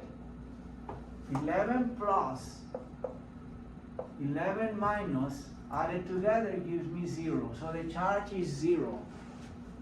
Sodium doesn't have a charge. However, sodium has 1 electron here, right? That 1 electron is not happy there. It wants to leave. When it leaves, now sodium, if you go back 1 level, if this electron goes away, how many electrons are in the valence shell? The one that now has electrons. 6 plus 2, 8. That's the octet rule. So now it's happy. So I could actually draw the 8 electrons. I will at the end. But let's remember that sodium is sodium because it has 11 pluses. It has 11 protons, right? But I'm going to remove that electron. I'm going to give it away. This electron is gone. So here I'm going to write Na, 1s2, 2s2, 2p6, and nothing else. And I'm not done. I need to come back and fix this. That's still sodium, but it has only 10 electrons. So 10 electrons. What do you get if you add 11 pluses with 10 minuses? What's the grand total that you get? 10 positive added to, 11 positive added to 10 negative. What do you get? 1 positive, right? So the charge of sodium, once it loses 1 electron, because it has 1 less electron than the number of protons, is 1 plus, positive 1. That is still sodium, you guys. Chemically speaking, it's still sodium. But it's not neutral anymore. It doesn't have a charge of 0 anymore. It has a charge of +1. This is called an ion. So it's a sodium ion. That electron is gone. So this, I have to indicate that with a +1 on top of it. Sodium plus 1 has this electron configuration.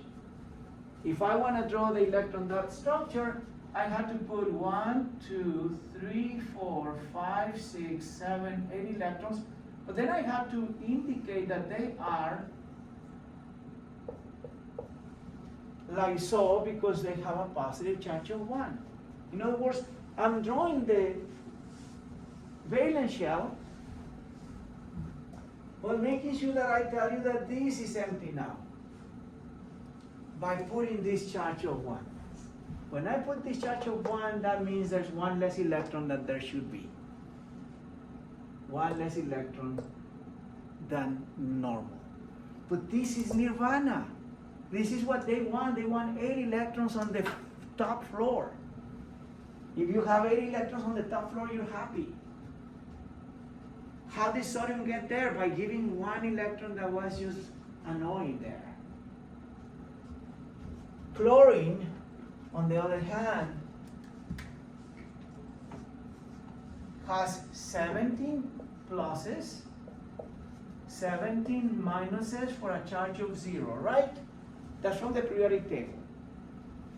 17 protons, 17 electrons, you add them up together, it gives you 0. But the chlorine, oh, and the electron dots are 1, 2, 3, 4, 5, 6, 7 electrons. However, when chlorine is near sodium, this 1 electron that sodium lost is going to be picked up by chlorine. So chlorine is going to go from having 17 pluses to having 18 minuses. Why? Because it picked up 1 electron. So now it has 18 electrons instead of 17 electrons as before, as the number of protons. How do we indicate that? Same thing. 1, 2, 3, 4, 5, 6, 7, 8. But we need to indicate that with a negative 1, because if I add these two numbers together, instead of 1 plus, I get 1 minus. I have 1 minus more than positive, right? 1 more electron than before. So in this over here, we have 1s2, 2s2, 2p6, 3s2, 3p6. And it's still chlorine because it has 17 protons. But it has an extra electron that makes it look like nirvana, like having 8. 2 plus 6, 8. And now this is an ion. So that's why earlier I kept telling you the number of protons is equal to the number of electrons until later in the course. Now I'm telling you sometimes the number of protons is not necessarily equal to the number of electrons, because the number of electrons can be changed. An atom can lose or gain electrons to achieve happiness, to get stable, to be non-reactive. Okay, so that's the bulk of the material for this chapter. What we need to do next is look at the homework and see if we can answer some of the questions with the material we have learned. So bear with me a little bit longer. I know it's a long 2.5 hours, but we're only half an hour away from wrapping things up. Do you need a little break? 5 minutes? Do I keep going? Okay, I get mostly yeses. Some don't care. Oh man, not very good. Homework assignments. Chapter 5 homework. Let's see how much we can do of the homework. Remember, you guys, this should be an easy A or B grade if you complete your assignments. Coming to class is great, But you may be coming to every class here and doing no homework. And there may be classmates of yours that never showed up here, but did every homework. They could end up with a better grade than you. So don't fall behind with the assignments. Having said that, there's actually some that are not coming and are not doing anything. So those are in bad shape. And they should have received a reminder that they need to do better. Okay, so here is chapter 5. I guess I had already begun an attempt. Let's pick it up again.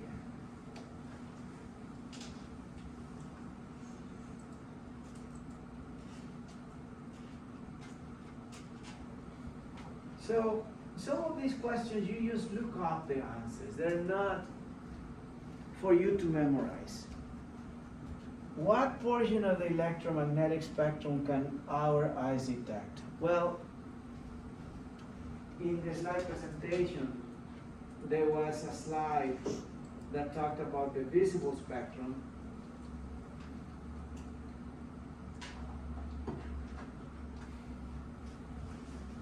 This slide in particular talks about the visible light. So it goes from 400 to 700 nanometers. And if you go back to the question, let's see the options. Oh, it just says visible light. So that's it. Not a complicated thing. You guys know that we cannot see radio waves. You may think that you can see infrared radiation. You don't see it, you feel it. Infrared is when you feel heat. UV rays, if you start looking at UV rays, you're gonna go blind.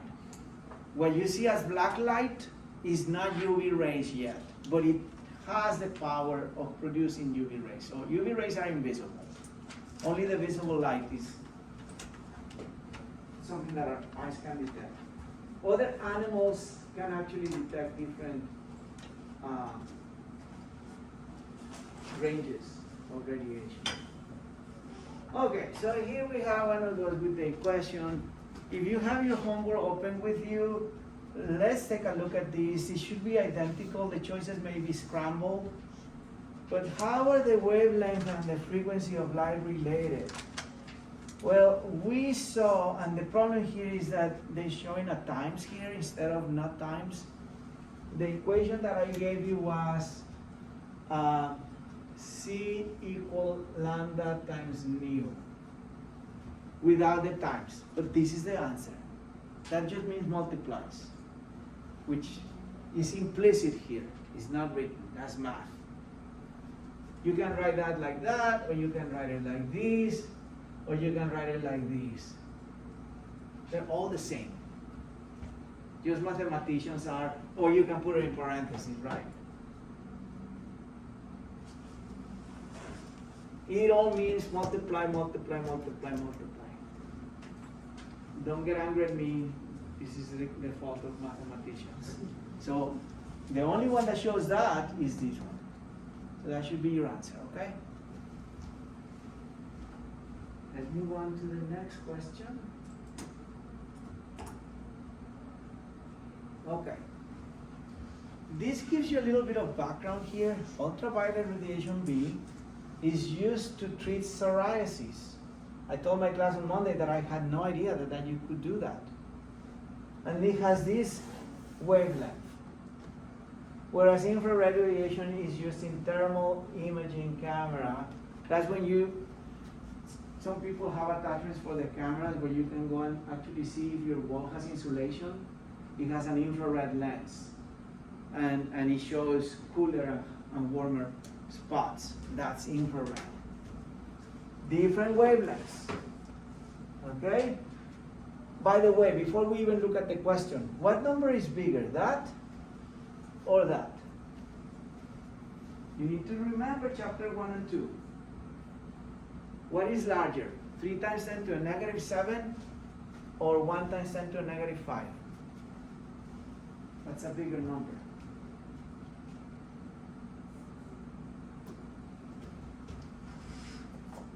Unfortunately, what we learned on chapters 1 and 2, we cannot forget. I'll help you out. If you have an idea of an answer, keep it in your head.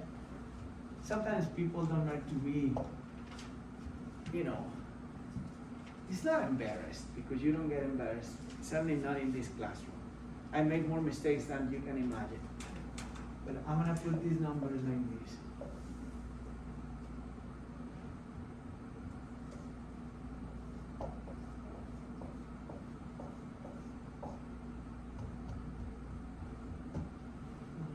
Which of those two numbers is bigger?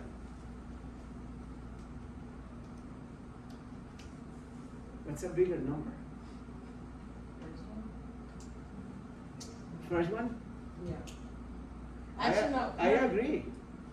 Yeah, no, this Oh, is yeah, 'cause bigger. it's all about the place value, right? Well, it's also about how far you are from one. If this doesn't make sense to you, then think about it. Which one is closer to one, this one or this one? This has more decimal places, so it's smaller. Okay, let me give you a more visual aid.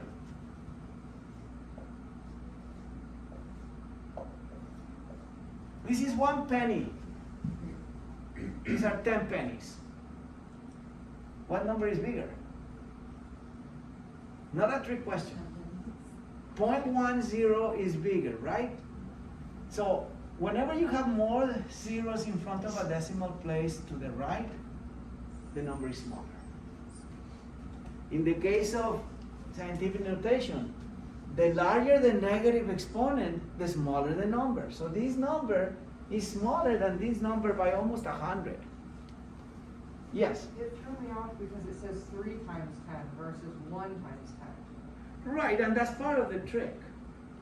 Even So if I that's put why a I 1 wasn't here, sure. even if I put a 1 here, this is already 100 times smaller than this one. Right, so even if you times 3 it, it's not gonna make up the difference. Correct. So if I put a 3 there, it's not enough to make this number bigger than that number. It's 2 decimal places away. So what is the question anyway?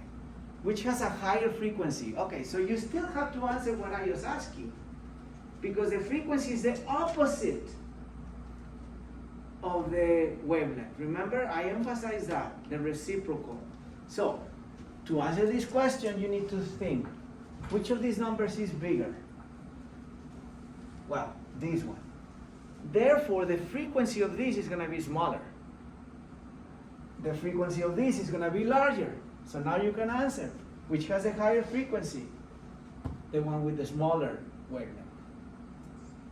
Small wavelength, high frequency. Big wavelength, low frequency. So it has to be the ultraviolet radiation. Remember, the more frequency, the higher the frequency, the more damaging the light. So we're gonna submit it,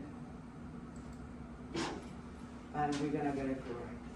What has a higher energy? Remember, shorter wavelengths have more energy. So smaller numbers in wavelength are gonna have more energy. In this case, the same thing applies. Ultraviolet light radiation with a higher frequency has more energy. Higher energy.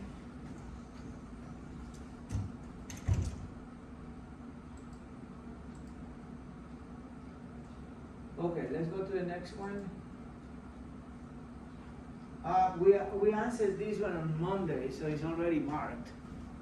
Which of the following type of electromagnetic radiation has the longest wavelengths? Well, to answer that, you go back to the PowerPoint and you look at that, and then you go back here and you see, okay, what do we have? AM radio, so radio waves, infrared, or cell phones. And the question is, which one has the longest wavelength? So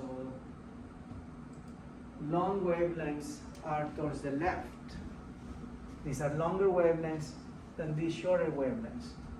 So we have radio, cell phone is smaller, and what was the other one, infrared? Infrared is even smaller, so it has to be radio. Has the longest wavelengths.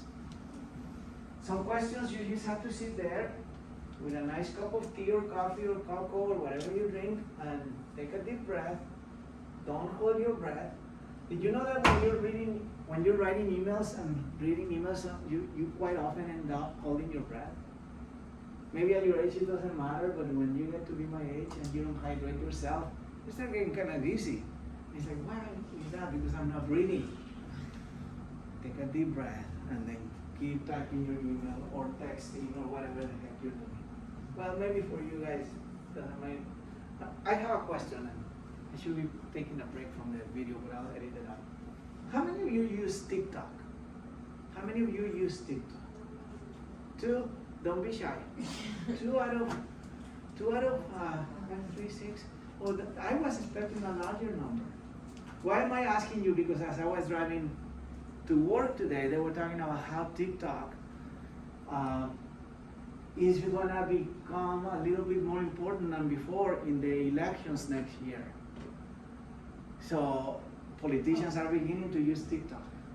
But don't be alarmed or bothered by these viral videos. If you're not using TikTok, I'm in that group. My daughters do use TikTok, but I do not. What is TikTok? What is it? Promoting things, I think. Well, let's hear from the users. Oh, sorry. Okay, tell us what is TikTok. It's just like a bunch of like short videos. How short is short? That can be like from like 10 seconds to like 5 minutes. Oh, that long. Okay. Yeah, they're like a feature. So how is it different from Instagram? Because on Instagram you can post photos, you can post videos too. You can post, there's like a section where it's like reels, which is kind of like TikTok, Okay. but it's. They're trying to copy TikTok. Okay. Yeah. Oh, so it's not TikTok, but TikTok. Okay. All right. So that sums it up. Is short videos that can be as long as 5 minutes, and then, you know, I'm from a northern state in Mexico, where the current governor is about 35 years old, so very young. His wife is an influencer. Is that what you call him? She has like 5 million followers. Why? Because of her TikTok account. And he's like, that helped him get elected governor. So, oh, that's crazy. Yeah. Anyway, go back to the homework. On my defense, I was one of the very first users of Facebook, before you even knew what Facebook was. And Google too. And the internet, oh my God, when I was a graduate student, nobody in the general public knew what the internet was. Only graduate students and the military knew. So I was sending emails to Nobel Prize winners, and they were answering. I could send an email to a governor, but they didn't have email. They didn't know what email was. This is 1990s, by the way, way before some of you were born. Okay. This one we sort of already, I mean, I answered it before, but electrons can jump to higher energy levels when they absorb or emit, when they absorb energy. Remember, I gave you the example of the light. So if I turn off the lights, the electrons in those lamps are not excited. To excite them, I need to push them up with the electricity. So they absorb energy. Okay? When they come down is when they emit light as energy. But to get excited, they need to be absorbing. Okay. A little bit of matching here. Complete the sentences to identify the photon, so the type of energy, with a greater energy.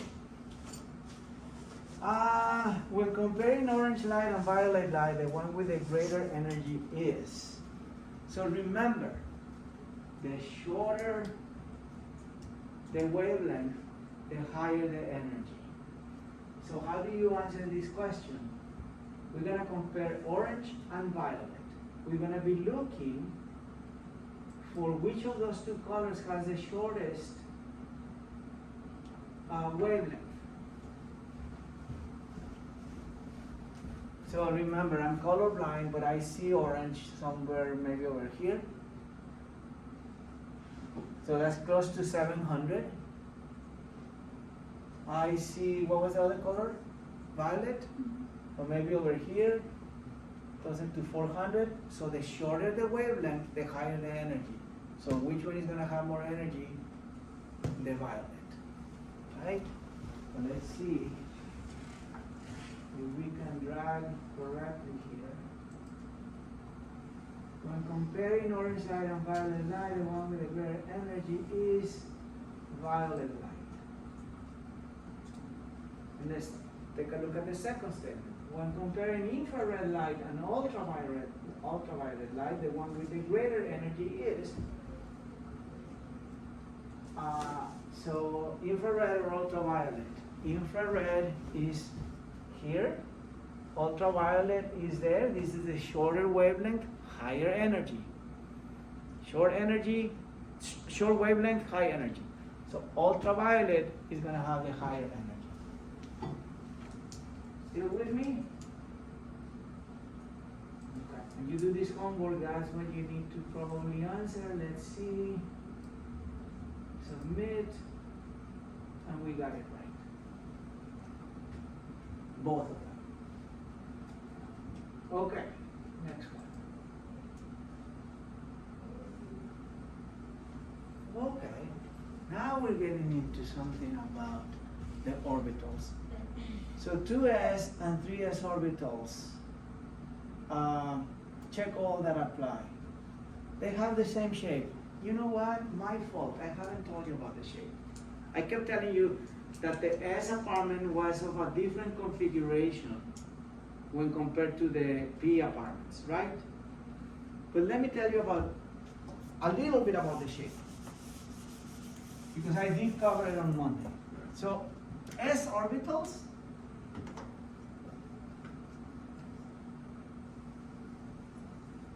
are spherical. They're like balls. They're round. P orbitals, and the word books use is they are like dumbbells. They're like weights that you pick up at the gym. So the way to draw it is like that. That's the shape of a P orbital. An S orbital on the second level has the same shape as an S orbital on the third level, on the fourth level, on the fifth level. So the shape doesn't change. All S orbitals have the same shape. They may be different in size, but in shape they're the same. Okay? So how do we answer this question? They have the same shape? Yes. Let's take a look at the other two. The maximum number of electrons is the same. Remember we said that S orbitals can only accommodate 2 electrons. It doesn't matter if you are on the first level, second level, third level, fourth level. Only 2 electrons can go into S. You knew that, right? So, the maximum number of electrons is the same? Yes, that is true. They are in the same energy level. No, that is not true, because the second level has less energy than the third level. Okay? The different floors contain different energy.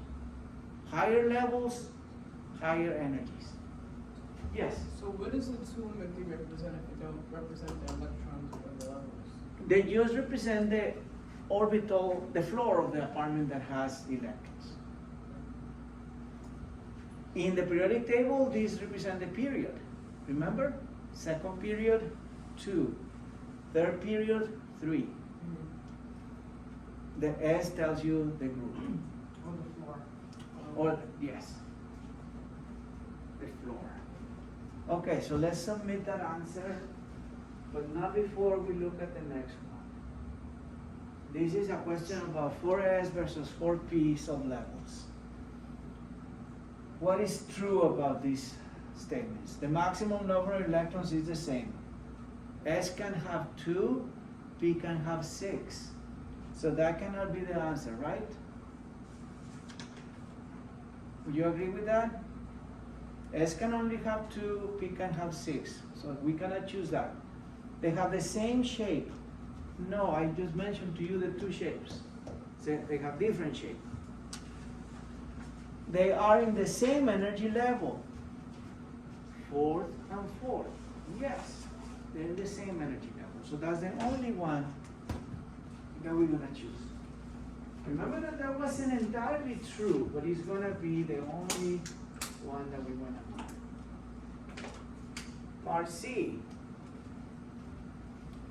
2p and 3p, they are in the same energy level. No, right? Second and third, 2 different levels. The maximum number of electrons is the same. Yes, 6 and 6. They have the same shape. Yes, P and P shapes are this shape. So those 2. And I'm gonna leave the last one for you guys to check it on your own. So that and that. Submit. We got it right. Submit. We got it right. Submit. We got it right. So you'll do the last one, part D.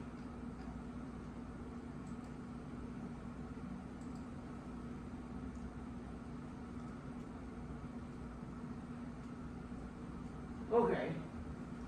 Now with this drawing in front of you, describe the shape of the following orbitals. 3p. P is 2 lobed, right? There's 1 and 2 lobes.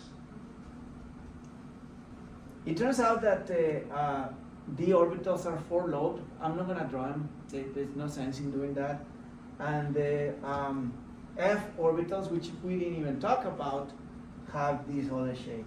Spherical, the S one. Sphere S should remind you of the shape. Okay, so 2 lobed, submit. And then 5s. What will you answer? What is the shape of a 5s orbital? Spherical. Spherical, thank you.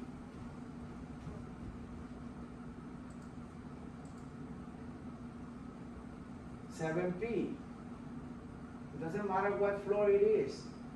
P shape is this shape. So 2 low again.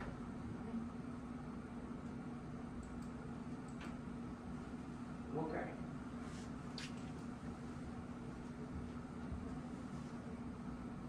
So I already answered this one on Monday. Which of the following orbitals are possible in an atom? Okay.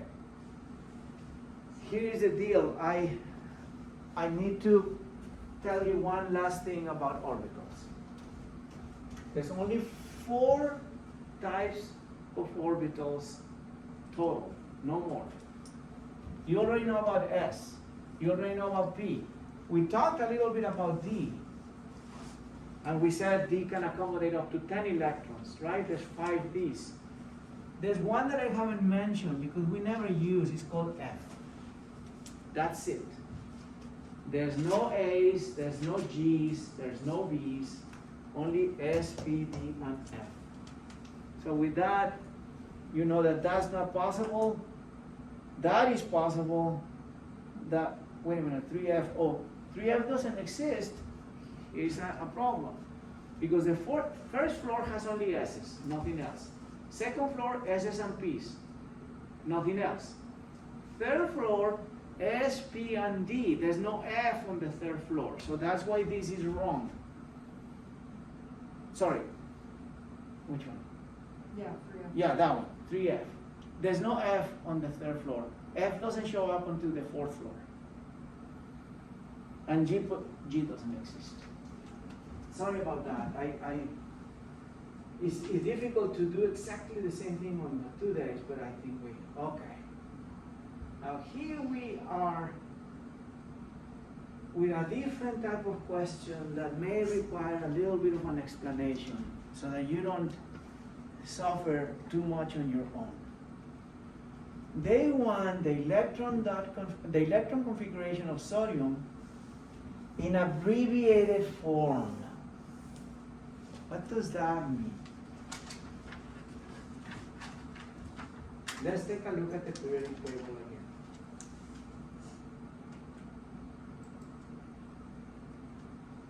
Let's see if I can help you answer it that way.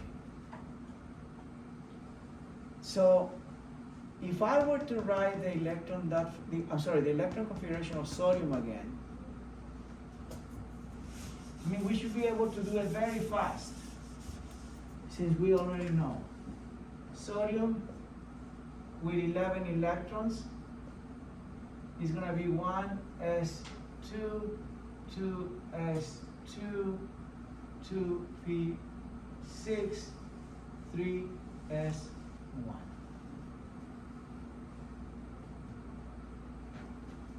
Two, 4, 6, 10, 11. Okay? Now, this is not abbreviated. How do we abbreviate it? What do they mean by abbreviating? Well, it essentially means the following. You're going to look at the noble gas, the member of group 18, that precedes that element. The one before sodium. So, if I go to the right, to the noble gases, and then I go up one, I find neon.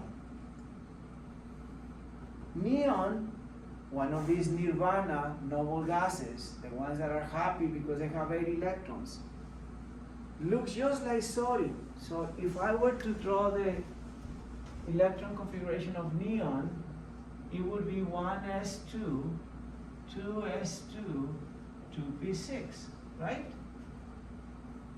2 plus 2, 4, plus 6, 10. Neon is 10. So what do we mean by the abbreviated form? This is what we mean. If I want to redraw this saving time, I can say that sodium looks like this. Parentheses or bracket Ne. It looks like neon. You see?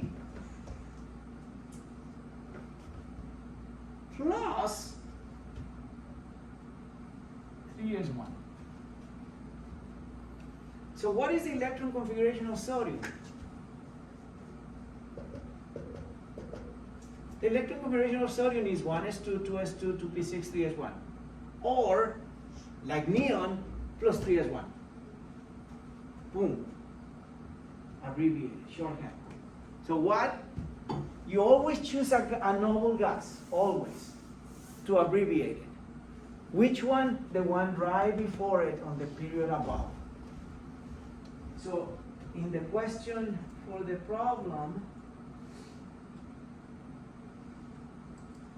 they want the, sodium, so we already got it. Let's put it. So we're gonna put a bracket, Ne for neon, close the bracket, and then they tell us how they want the 3s1 represented.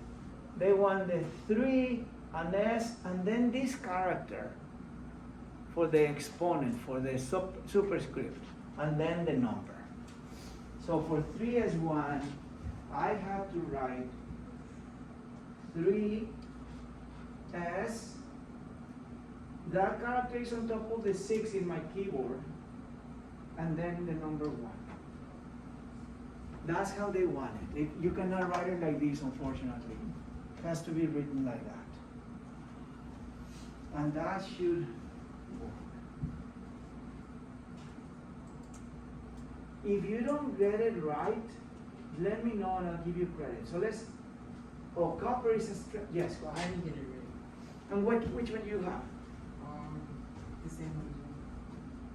Sodium, so let's see. Oh, I you're know, I using know. parentheses. You have rubidium. You Mhm. were copying me. So, let's take a look at rubidium. Since you have that one. Can you try it again? Yes, right? Mhm. You have unlimited. Okay. Let's take a look at rubidium. Oops. Where is rubidium? Down here. Okay? Now, it's gonna be rubidium shorthand. I'm not gonna draw the long one. It's gonna look like, I'm gonna go up one group, all the way down to the right. It's gonna be like krypton. So I'm gonna put Kr. And here's where the periodic table helps a lot. What is the highest level? 5, right? Yes. So 5. This is the block S, so S, 1. That's it. And we didn't have to write a lot. 5 because of this 5, S because this is block S, 1 because it's in group 1 and it has only 1 electron. All right? Yes. So just for the sake of argument, so the SR, the very next one, would be exactly the same except S2, Correct. because it's in the second of the. Yes, but 5s2. Right. Yes, exactly right. Yes. So if you look at like a regular periodic table, is it gonna tell us that block 1 is S, block 2 is P? No, it's just something we have to memorize. Yeah, well, there may be periodic tables that show you that. I mean, there's so many variations. So periodic table with blocks. Your book, in fact, has it. Oh, okay. You can actually look it up in your book. Oh, okay, there's like 100, not literally, I don't know how many, but there's a bunch of different. Yeah, a bunch of different ones available. That one didn't have much. Sorry. Yeah, this one is not helping me. I was trying to look at this one. This one has them. S block, D block, P block. And this one even gives you the numbers, 2P, 3P, 4P. Okay? Now remember that you still have to look at the proper order before you type them, okay? In other words, in the case of your question, rubidium, that one is straightforward because you're just gonna put KR5S1. It still tells me incorrect, I don't know why. I think you're using parentheses, not brackets. Oh, Let me see. I think I. Yes, it's parentheses. So use a bracket, which is which one? This one. Next to P. Oh, okay. Use that one instead. And let's check it out.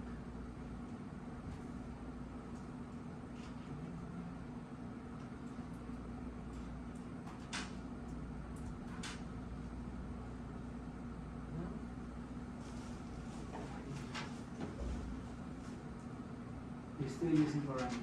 Still? Yeah. Oh my goodness. Can you make this bigger? Like, Yeah. one. Oh, there you go. Because I can see there's parentheses, but yeah, they're round. They need to be square. So they need to be Next to. these without hitting the. Yeah, it's next to P. Oh, okay, I see. Yeah, square ones are next to P. I'm hitting it shift square and now? then the, yeah. Oh, so you're making the Okay, there we fancy go. version. Yeah. It's a shame because I don't know what to call it. you were right from the very beginning, but the computer wanted the bracket, not the parentheses. There was nothing wrong with your answer, by the way. Okay, now copper is a little scary because copper is like in the middle of everywhere. And you happen to have to follow the cheat sheet that I showed you before, this one right here. So you need to go back to this one so that you put them in the order of the degeneracy. So you're gonna go first these, then you jump here, then you jump here, then here, then here, then here, then you go back here, and then you go back here. Or you're gonna do the other one. The one that I had, oh my God, before this one, with the numbers? with the arrows. Let me see. Electric materials. This one. Just make sure you follow this order, or it's gonna mark them wrong. And if he marks it wrong, tell me and I'll give you the point. Let's just move on because I don't wanna run, I already passed time, 5 minutes. So let me just take a very quick look at the next two problems.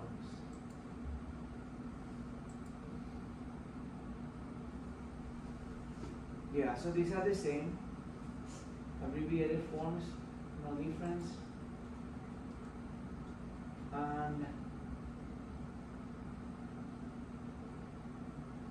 you're gonna be looking for elements with these conditions, 4 electrons on the 3 p's of level. So for that, you're gonna be using the periodic table